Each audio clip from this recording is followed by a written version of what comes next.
Three heroes decided to travel through time to save the world from an alien invasion, unaware that the Sentinel was expecting them. On November 5, 2140, the military is making their way outside the fortress to save the survivors from Sentinel after an alien invasion. However, they lost, and there were more who lost their lives than survivors. 40 years later, the moon has been inhabited by refugees from Earth. They created a secret base called the Mining District, led by the president, who planned to send a group on a mission to save the survivors and reclaim the Earth. Three soldiers with remarkable backgrounds were chosen to be the heroes of the moon: Robin, Jared, and Damon. Robin and Jared were easily contacted, but Damon was unreachable because he was busy at the bar located on the lower level of the moon. Jay was complaining as she had to go to the lower level just for one guy, but she still went to the bar anyway. The three chosen soldiers were taken to the research center, and the doctor briefed them about why they were summoned.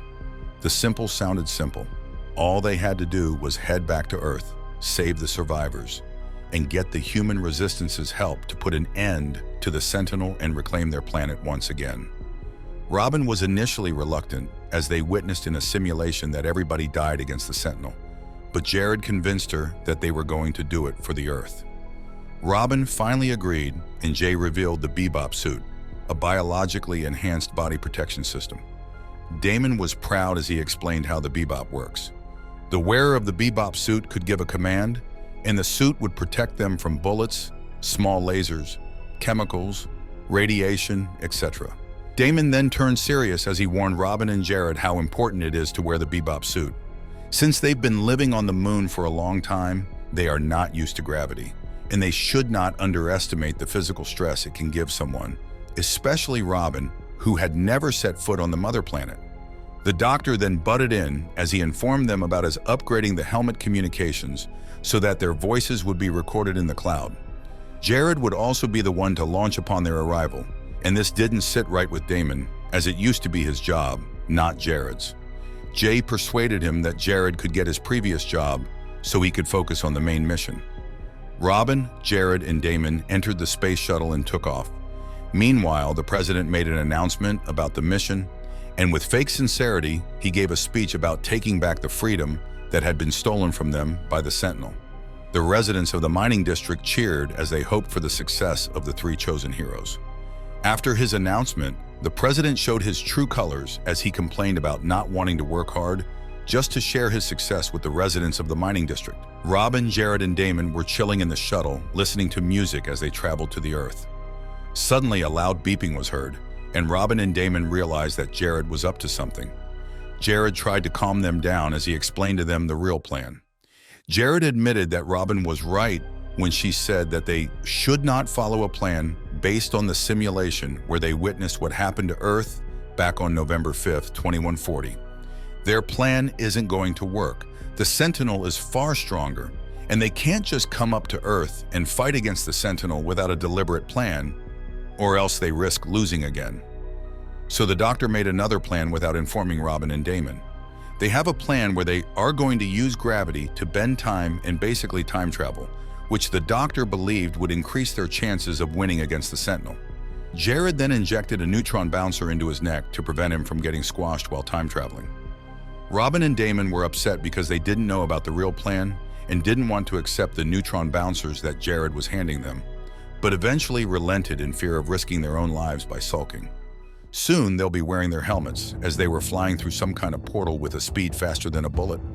A problem suddenly occurred when Robin enabled the shield, and it wasn't working. Other than the shield not working, they didn't have any landing gear either. Then after a short while, Jay and the doctor lost connection with Robin, Jared, and Damon. Jay worriedly explained that without the shield, Robin, Jared, and Damon went way off target, and the shuttle crashed 20 miles from the fortress. Their vitals also disappeared right over the electric storm.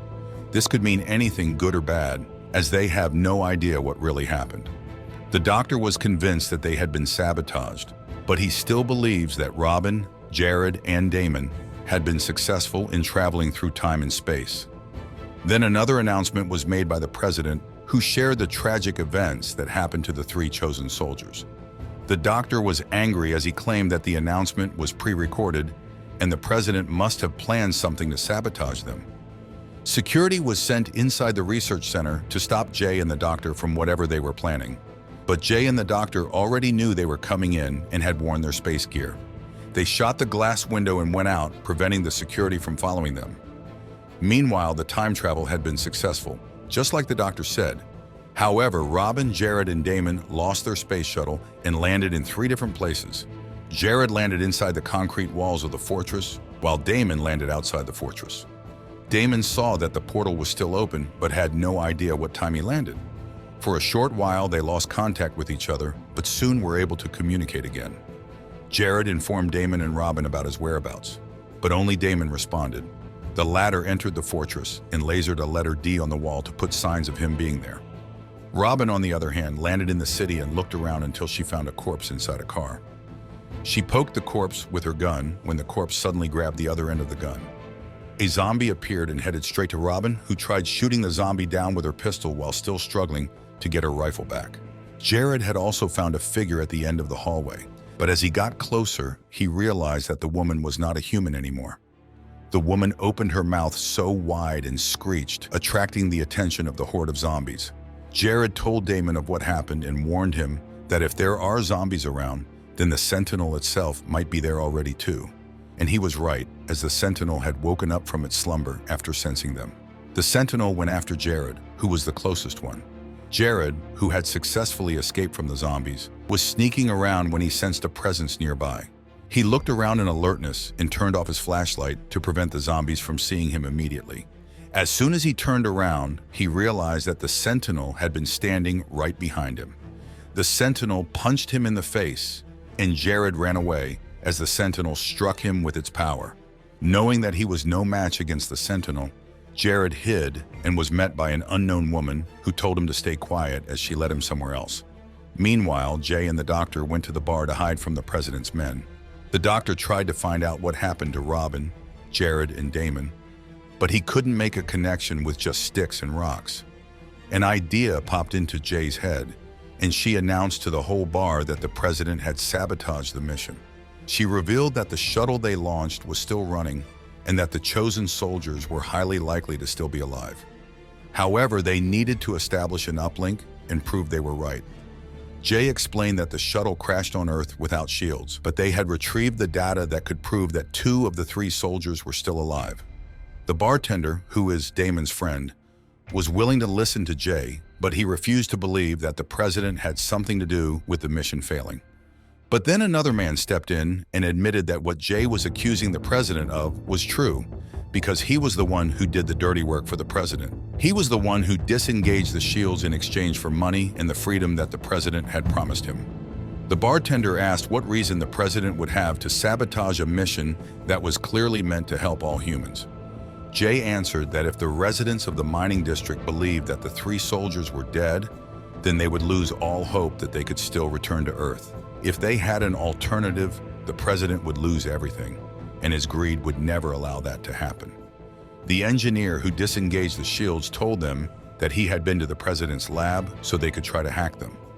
Jay asked if there was a hacker there, and a woman volunteered. The doctor told her that they needed access to an external transmitter, and the hacker answered that she worked on the satellite system. There is a transmitter that has been abandoned on the far side of Sector 3, and if they use a line running above the level, they can create a connection. Jared was led to a room inside the fortress where the human resistance is. They had been staying inside the fortress, looking for the other survivors who had been caught by the Sentinel. Leland, the leader of the resistance, knew at first glance that Jared was not among them. He interrogated Jared, asking him where he came from and how he got into the fortress. When Jared answered that he came from the mining district in Moon, Leland and the others who had heard laughed before suddenly turning so serious, prepared to take down Jared if he made one wrong move. Jared persuaded them that he's not an enemy and they're on the same side. He swore that all the equipment he was carrying was personally built by him to take down the Sentinel. Leland believed that Jared was not a foe, but he is still reluctant to let Jared come with them, as too many of them had already been sacrificed in hopes of defeating the Sentinel. But Jared promised to listen to Leland's orders and fight well alongside them without trying to be a hero. Meanwhile, Robin had found herself a bike and headed to the fortress. having a bit of a hard time breathing properly as she is not used to the Earth's gravity. She tried contacting Damon and Jared, but there was no signal, and she decided to just head into the fortress. Damon, on the other hand, was still looking around the fortress for Jared, marking the walls on his way, when he saw the Sentinel on the other side of the hallway. He quickly turned back to avoid the Sentinel. The human resistance continued their search for the survivors, with Jared tagging along. When they found glass boxes containing humans, Leland quickly ordered his team to set them free.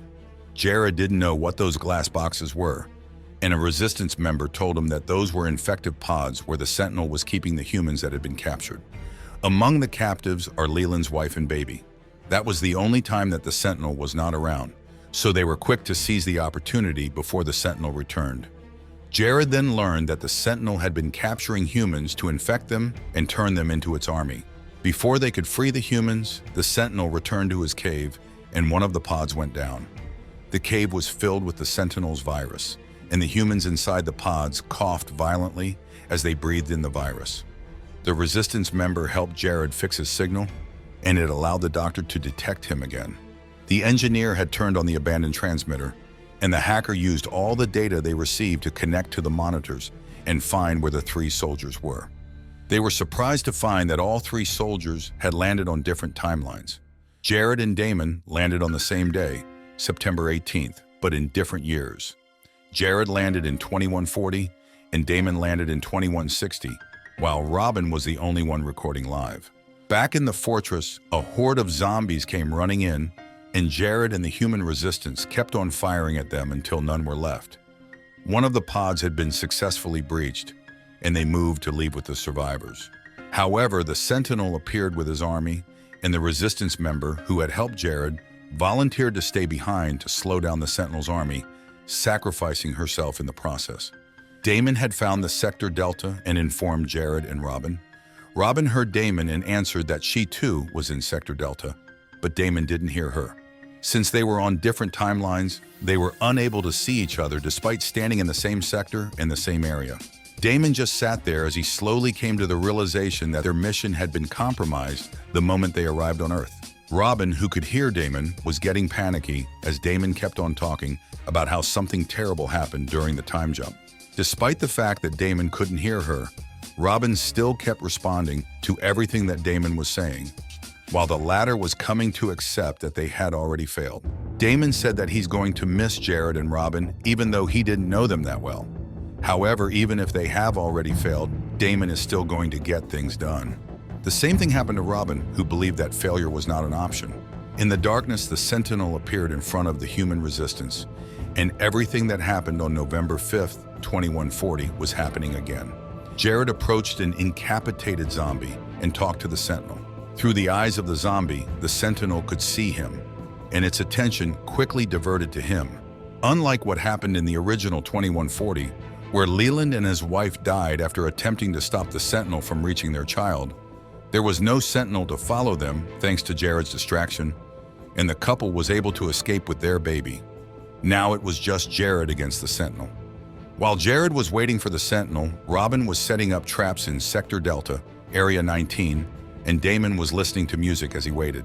The hacker was able to connect Doctor to Robin, and the latter was happy to hear the doctor's voice. The doctor explained what was really happening and reminded Robin that while they are on different timelines, they are still fighting the same fight. The doctor then told Robin that the Sentinel uses electricity, so Robin can neutralize the Sentinel with EMP for a short time to give her enough time to plan her next move. They were then disconnected again as the President's soldiers found the engineer who had been working on the transmitter to help them connect to the 3 soldiers on Earth. The doctor advised everyone to leave as the President's army would surely go to the bar next to arrest them. But no one wanted to leave them to fight on their own. Now that they're disconnected, they only had the downloaded records saved in the clouds to still hear what was happening with Jared, Damon, and Robin. The Sentinel arrived at the Sector Delta, Area 19 in Robin's timeline, and her traps had been triggered. Jared and Damon, on the other hand, used their own guns against the Sentinel. The Sentinel was just resisting all the damage it was receiving at first, but it later fought back, and all 3 went down easily. With its sharp hands, the Sentinel stabbed Jared and lifted him up. However, Jared was a step ahead of the Sentinel. He had set a bomb attached to his own pants, and it exploded when the Sentinel lifted him up, killing him and destroying the Sentinel's weapon. With its weapon destroyed, Damon and Robin can fight him better than the last time. Damon's gun was finally working against the Sentinel, but with one attack, Damon had lost. Jay and the doctor had lost all data on Jared and Damon, leaving only Robin, who was already down on the ground.